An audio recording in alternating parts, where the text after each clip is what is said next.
Hey you, I saw you last time. Thank you. Thank you for being here. Thank you for coming back. According to a new report spotted in a South Korean blog, Samsung is developing a new technology that reduces, or supposedly reduces, the bezels to a point of, you guessed it, no bezels. Isn't that something? And every time I go back and reminisce about tech items I got excited about in a good way, I look at them and say, ooh, there are big bezels present here, and thinking to myself, we have come a long way. Samsung will apply this new development to their upcoming flagship models like the Tab S8 Ultra, right? This is what we've been waiting for, but also to their upcoming smartphones, all the flagship models with a high screen ratio, in order to enable or give you a maximum screen ratio. So, just to give you an idea of what we are talking about, and no, before you go there, this time bigger is not better. So here's the S21 Ultra, and the bottom bezel, let me see, you can see this here. The bottom bezel you can see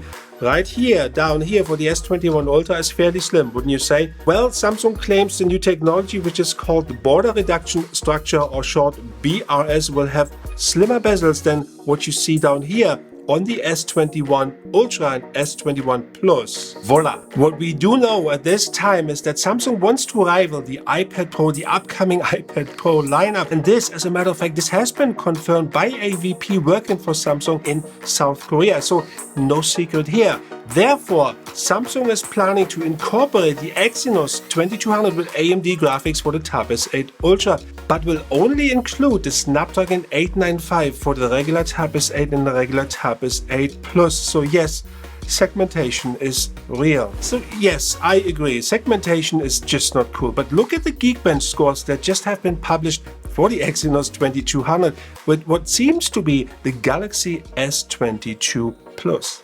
Looking at the scores here, they seem kind of disappointing at first and only on par with the Snapdragon 888. In terms of GPU, the listing does confirm the chipset on board, and I'm going to put it down here for you now. Going deeper into the numbers for the Geekbench scores for the Exynos 2200, it does seem they have been published in a power-saving mode, meaning that the device, the Galaxy S22 Plus, was in power-saving mode when they were doing the Geekbench scores. But that also means, in return, that means the true peak high score will be and could be and should be much higher in order to rival the iPad Pro lineup.